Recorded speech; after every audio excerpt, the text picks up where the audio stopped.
Estamos aqui cheio de informação e esse caso envolvendo Brasil e Venezuela é um caso que está se arrastando e agora é um novo episódio. O presidente Lula falando ali que não reconhece e trazendo essa polêmica da possibilidade de convocação de novas eleições. Como é que você apurou, o que você tem apurado aí sobre essa grande polêmica Brasil relacionando aí as eleições da Venezuela? O que aconteceu, Yasmin? Na quarta-feira, Lula e Gustavo Petro, presidente da Colômbia, se reuniram ali virtualmente, fizeram uma ligação um para o outro para tratar desse assunto. Antes era Brasil, Colômbia e México. A gente bem se lembra ali que os três estavam tentando mediar a questão da Venezuela, das eleições da Venezuela. Só que o México se retirou dessa discussão e ficou então Brasil e Colômbia. Se a gente ver o que aconteceu na quinta, ontem, o tom subiu um pouquinho. Antes eles não falavam ali de ter uma nova eleição, não falava de um plano, de uma frente nacional, como o Petro falou, deixou muito claro ontem. Aí, isso teve uma reação ali no regime Maduro. Antes, eu queria só chamar até um tweet aí que o Gustavo Petro fez, em que ele explica ali qual que é essa intenção dele, chamar para novas eleições, para poder convocar então a população para discutir novamente a eleição na Venezuela. Aqui ele fala ali, ó, falando que o Nicolás Maduro depende de uma solução política para a Venezuela, ele pede paz, prosperidade para o povo e fala da experiência da Frente Nacional Colombiana. O que foi essa frente? Essa frente, lá nas décadas de 50 e 70, havia um governo militar, um general Pinilla, era o presidente da Colômbia. Então os dois partidos ali eles eram opositores um ao outro, eles entraram num acordo para substituir o governo então militar, eles chegaram a esse acordo para substituírem um ao outro ao poder. Ficava primeiro um governo ali de centro-direita, depois um de centro-esquerda. E isso aí, segundo Petro, funcionou muito bem na Colômbia. A sugestão para ele é que fosse feito algo parecido lá na Venezuela. O Maduro não gostou nada do que Lula e Gustavo Petro sugeriram. Ele mesmo deu uma declaração ali para jornalistas venezuelanos, reclamando ali da interferência de Brasil, uma certa interferência, né, de Brasil, Colômbia e principalmente dos Estados Unidos, Yasmin. Pois é, Afonso, esse assunto está causando muita repercussão aí. Os atores internacionais, principalmente os próximos à Venezuela, têm um certo protagonismo na hora de falar sobre esse tema. O presidente brasileiro tem esse protagonismo por ser próximo a Nicolás Maduro, por ter uma relação não só comercial e diplomática, ter uma relação de proximidade, até de amizade, podemos até dizer assim. E aí a gente também viu na reportagem do Murilo Fagundes essa ida de Celso Amorim lá no Senado Federal, porque ele foi convocado para esclarecer detalhes de por que ele foi, né, a Venezuela participar do pleito eleitoral. E aí ele trouxe algumas informações ali, né? Traga pra gente também. Uma das coisas que chamou atenção dessa fala de Celso Amorim foi que ele falou que nesse momento era um momento para se ter calma. Ele fala que nos meus 60 anos de diplomacia me dizem que a impaciência não é uma boa conselheira. Ou seja, ele não acha que tem que acelerar aí nessa pressão contra a Venezuela. Eu acho que precisa ter um pouquinho mais de parcimônia ali para definir esse fato, essa questão importante aí na política venezuelana. De qualquer forma, a gente vê uma mudança de discurso aí dos governos brasileiro e colombiano, porque eles não falam mais de atas, o tempo todo estão pedindo as atas. Até porque, Yasmin, depois de tanto tempo ali, essas atas aí, elas poderiam talvez vir acompanhadas ali daquele meme aí que a gente viu no Brasil, né? As atas vindo com uma assinatura ali, é verdade esse bilhete, né? Então, porque não é possível, né? Peraí, Afonso, vou até dividir tela com você. Eu acabei de mandar aqui para a equipe técnica o cardzinho do É Verdade Esse Bilhete. O Arley Júnior, na hora que estiver pronto, coloca aí, porque a gente precisa do É Verdade Esse Bilhete para comprovar essa informação, né? Porque se você não se lembra, você vai se lembrar daquela história do É Verdade Esse Bilhete. É basicamente o que a gente está lidando. A gente está aqui fazendo uma brincadeira, mas não há o que argumentar. Aí, ó, senhores pais, amanhã não vai ter aula porque pode ser feriado. Assinado Tia Paulinha. é verdade esse bilhete. É verdade esse bilhete, Afonso. Pois é, ver com isso aí, apresentar as atas agora vai ser praticamente essa assinatura de uma criança, desse meme lá de 2017, 2018, né? Qual que é a confiança que vai ter para a comunidade internacional, até para a população venezuelana aí, de umas atas apresentadas depois de tanto tempo, né? Agora, Afonso, a Maria Corina, ela já foi a público rechaçar, né, essa possibilidade de ter a convocação de novas eleições. E ela traz um argumento ali, que é bom a gente trazer até para nossa audiência, de que quem garante, é quase isso, que é verdade esse bilhete, quem garante que se houver realmente novas eleições, essas eleições serão respeitadas. Se Edmundo González ganhar, vamos dizer, será que Nicolás Maduro vai respeitar? Porque segundo as atas que a oposição tem, ele já ganhou, né? Mas ainda assim não houve um posicionamento favorável por parte de Nicolás Maduro, né? Nesse momento, a chance de novas eleições é bem reduzida, eu diria que é perto de zero aí, Yasmin. O que está sob a mesa também é aquela discussão se os Estados Unidos ofereceu ou não anistia ali para Nicolás Maduro. Se Maduro perceber que a violência está crescendo, talvez ele pudesse avaliar essa questão da anistia a possíveis crimes aí que ele tivesse cometido, né? Anistia nacional e internacional, para poder deixar o governo.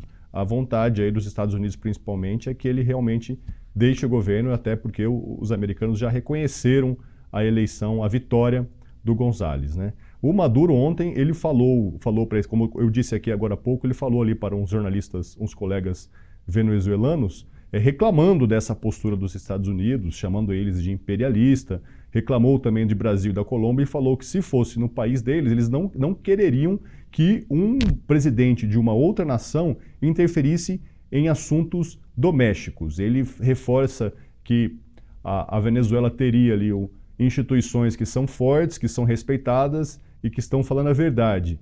Mas vamos lembrar ali que as cortes judiciais venezuelanas são completamente vinculadas ao ditador Nicolás Maduro, Yasmin.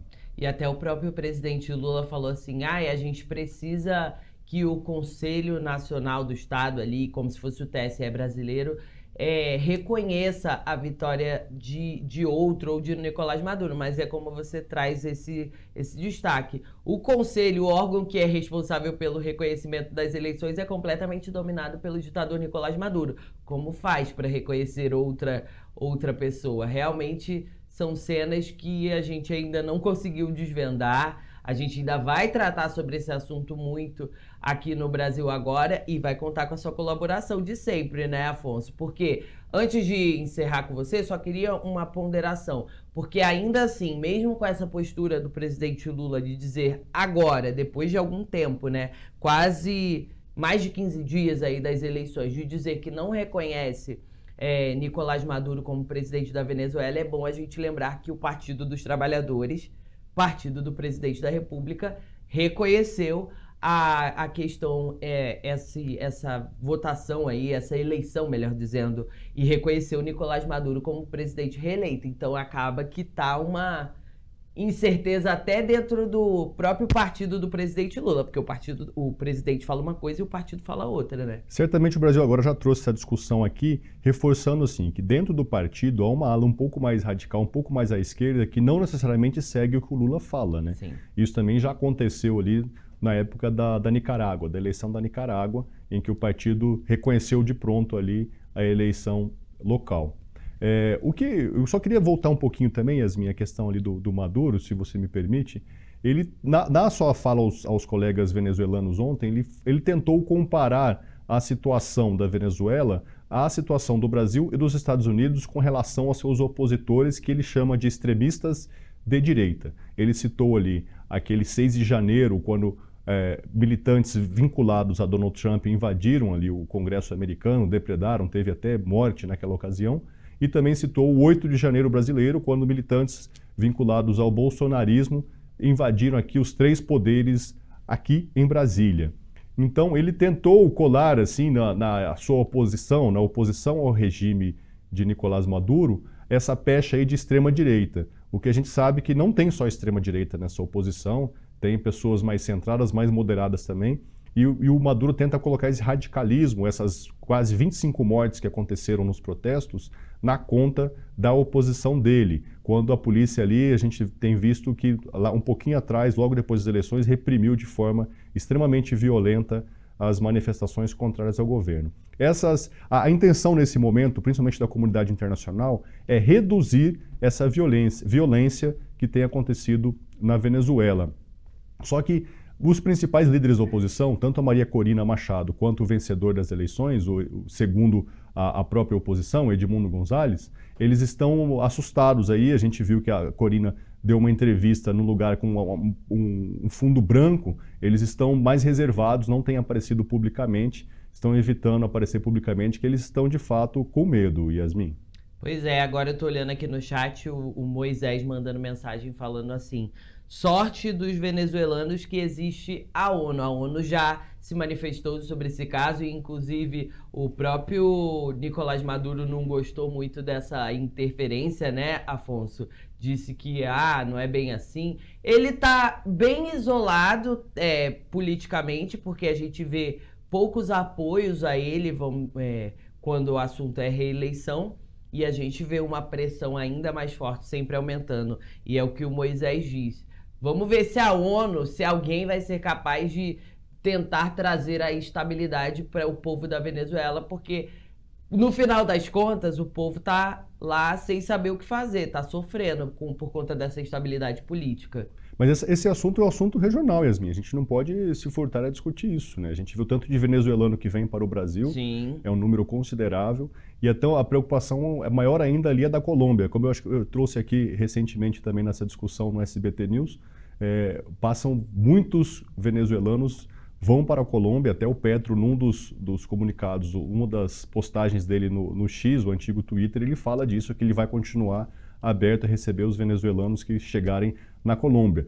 Uma coisa é você dizer isso, mas outra coisa é você botar ali na ponta do lápis quanto custa você receber milhares de pessoas nas suas terras, tendo que dar o mínimo de assistência para elas, já que elas chegam de uma maneira precária, né?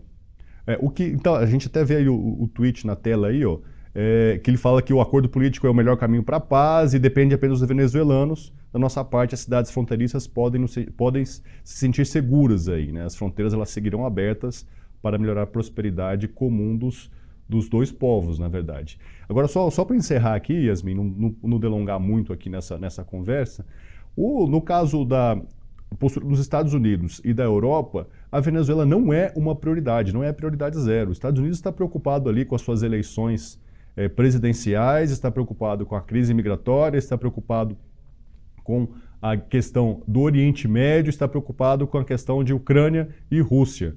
A Europa, da mesma forma, ela também não está tão preocupada assim com Venezuela. Ela está preocupada principalmente ali com a guerra de Ucrânia e Rússia, Ucrânia avançando sobre territórios russos, e qual impacto isso aí pode ter para a Europa, né? Então, quem tem que discutir isso, quem tem que debater isso é a própria América do Sul, para discutir, para ver como que seria a melhor saída ali para os demais países. O Maduro tem um ponto importante, que é uma questão interna, e ele não quer essa interferência, e ele até pergunta, se fosse no seu país, como seria? É um tema muito difícil, a gente espera que tudo se pacifique aí